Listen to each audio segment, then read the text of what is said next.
Nous avons peut-être encore quelques minutes pour un deuxième tour de table pour lancer d'autres réflexions avant de donner la parole au public. Je vais demander à Madame Severino, en ce qui concerne le thème qui nous tient à cœur aujourd'hui.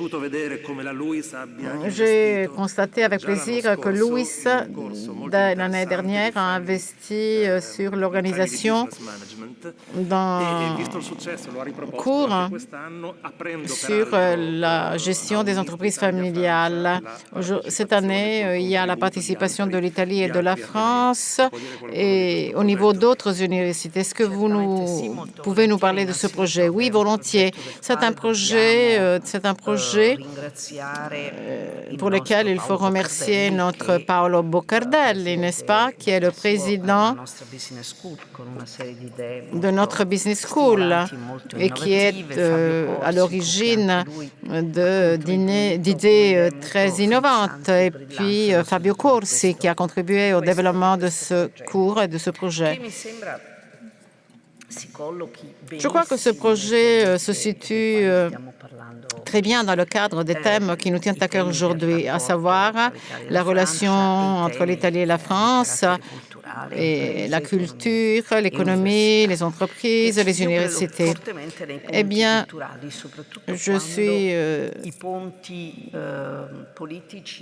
en faveur de la création de ponts entre les entreprises, même dans des situations difficiles. Le pont culturel est un pont solide. Il n'y a pas de problème d'instrumentalisation. C'est un pont qui nous permet d'entrer en contact avec les autres pays. Et c'est ce que nous sommes en train de faire chez Louis. Nous sommes en train de développer un projet de collaboration avec les pays de la rive nord de l'Afrique, donc de la rive nord de la Méditerranée. Et nous cultivons les relations avec nos amis, nos voisins français. Pourquoi? Eh bien parce que nous pensons qu'il y a des analogies culturelles extraordinaires. Certes, il y a également le paradoxe des cousins ou des frères qui pensent qu'ils se ressemblent et que finalement découvrent que les analogies ne sont pas vraiment si fortes.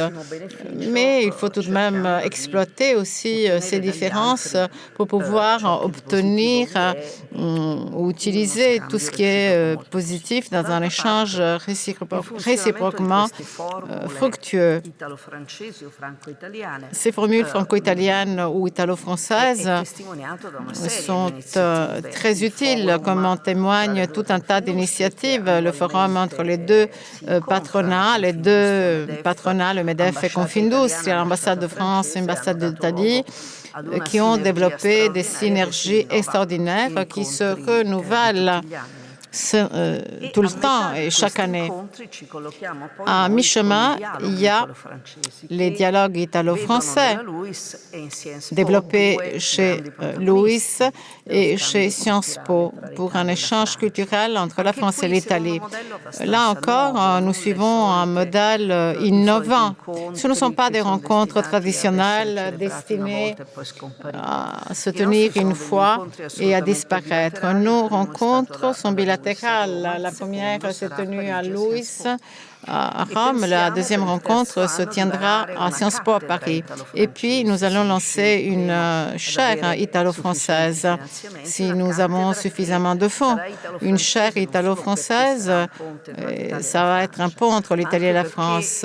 Et ce sera également des cours, des enseignements qui se tiendront une année à Rome, une année à Paris.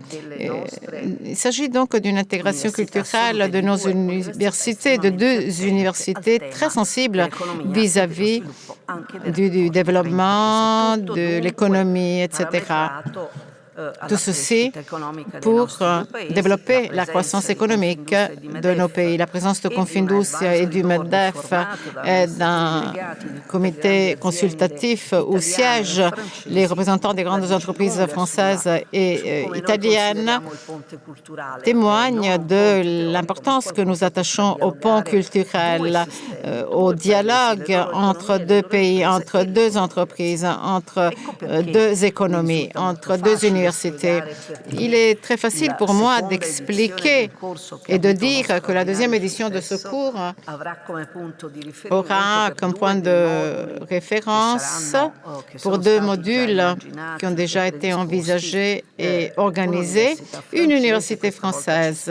Nous allons nous déplacer de Paris à Marseille parce que nous sommes persuadés du fait qu'il faut explorer tous les territoires, il faut couvrir tous les territoires dans le cadre de ces échanges culturels. C'est une expérience très intéressante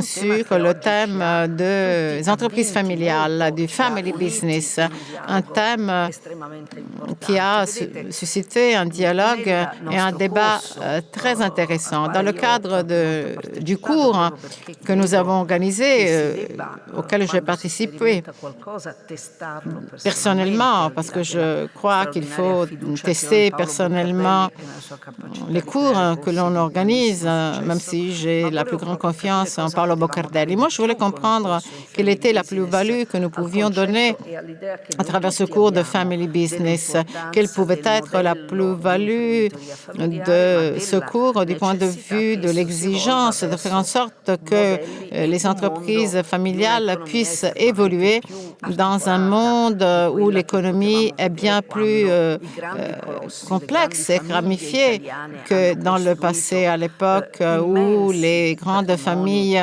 d'entrepreneurs italiens ont bâti des fortunes, les Barilla, les Fendi, les Gucci, les Ferrero, autant de familles qui ont redoré le blason de l'économie italienne. Certes est-il que leur rôle a été fondamental. Se promener, c'était où? C'était pas Tokyo, c'était pas Kyoto non plus, c'était une très petite ville japonaise. J'ai vu à un moment donné des magasins, une rue où il n'y avait que des magasins italiens ou de marques italiennes. Évidemment, derrière tout ça, il y avait un entrepreneur français. Mais la marque italienne avait résisté. Le logo était toujours là. Le logo était toujours important parce que la famille italienne avait fait la réputation de la marque et que l'entrepreneur français intelligent qui l'avait racheté avait gardé donc le nom et la marque. Donc, dans le cadre de nos cours, nous allons suivre tout le parcours allant du modèle de l'entreprise familiale traditionnelle vers des perspectives futures lorsqu'il s'agit de passer le témoin du père au fils. J'ai pu le constater avec ma fille, n'est-ce pas? Après un long parcours, eh bien, ma fille a décidé de venir travailler dans mon cabinet d'avocat. Pour moi, ce cabinet d'avocat est une petite entreprise familiale, n'est-ce pas? Donc, j'ai été confrontée à un choix. La transformer en fille de la chef d'entreprise ou bien la mettre à l'épreuve en lui confiant une tâche autonome. J'ai fait le deuxième choix, j'ai pris un deuxième choix. Je lui ai attribué un secteur d'activité de manière tout à fait autonome et tout le monde était content. Parce que vraiment, on a pu mesurer la capacité d'attribuer des tâches à quelqu'un, fille ou fils du chef d'entreprise, peu importe. J'ai participé à un cours très intéressant de Gaetano Michiche sur la capitalisation, c'est-à-dire comment on peut résoudre le problème de la capitalisation en utilisant tout un tas pas de solution taillée sur mesure sur le modèle du business familial, de l'entreprise familiale. Nous voulons faire en sorte que l'entreprise familiale puisse réussir. Nous voulons encourager les parties positives du modèle familial sans en abandonnant, disons, la tradition ancienne du passage de témoins sans jamais innover, mais en gardant les caractéristiques positives du modèle de business familial, en changeant, en intégrant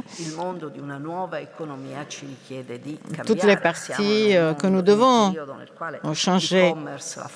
Nous connaissons, nous vivons la période du e-commerce et donc il faut savoir, il faut apprendre comment garder certaines caractéristiques positives, comment garder l'identité du business familial tout en allant vers l'univers du e-commerce. Autant de thèmes que l'on retrouve dans notre cours. Par exemple, le thème de l'évolution de l'économie, le thème des modèles de capitalisation, le thème des origines. Pourquoi pas? Parce que toute entreprise familiale trouve son origine chez une femme ou chez un homme, n'est-ce pas? Le fondateur ou la fondatrice. Après quoi, l'entreprise évolue. Donc, il faut conserver ce qu'il y a de bon, innover ce qu'il faut innover. Comme on peut le constater, c'est un thème transversal, interdisciplinaire. Comme on l'a dit à propos des autres cours de la cybersécurité aujourd'hui, il ne faut plus de connaissances. Aujourd'hui, il faut mettre ensemble tous les savoirs. Un cours comme le cours de Family Business Model nous met à l'épreuve sur ce terrain parce que cela exige de notre part la capacité de conjuguer tout un tas de spécificités. Et ceci nous fournit aussi un autre élément d'incitation. Mettre ensemble le modèle d'université traditionnelle, l'université penchée sur la recherche, qui est toujours importante, et le modèle d'université qui s'ouvre sur le monde des professions et des entreprises. Ce ne sont pas deux univers différents, ce ne sont pas deux mondes différents, ce sont deux mondes qui doivent dialoguer l'un avec l'autre. Nous étudions la partie théorique, mais les résultats de notre recherche doivent être mis en pratique. Ils doivent sortir des salles d'université. Nous devons étudier, certes, mais pour faire en sorte que les résultats de notre recherche puissent s'avérer utiles aux usagers, aux bénéficiaires de nos recherches, les étudiants et les entreprises, ceux et celles qui vont travailler dans les entreprises. Eh bien, nous avons parmi nos étudiants des enfants de familles d'entrepreneurs, mais nous avons également d'autres étudiants qui vont s'intégrer dans ce modèle en tant que techniciens, par exemple. C'est ça. Le fait de conjuguer les compétences, les savoirs, la capacité de recherche, les capacités de travail des entreprises familiales pour créer un nouveau modèle culturel.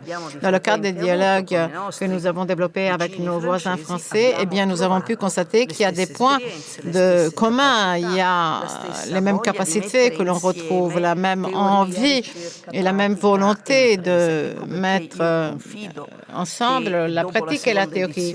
Après la deuxième édition de ces dialogues, j'espère que l'on pourra organiser une deuxième édition parce que vraiment ceci est très utile pour le dialogue entre nos deux pays et pour le dialogue entre nos entreprises.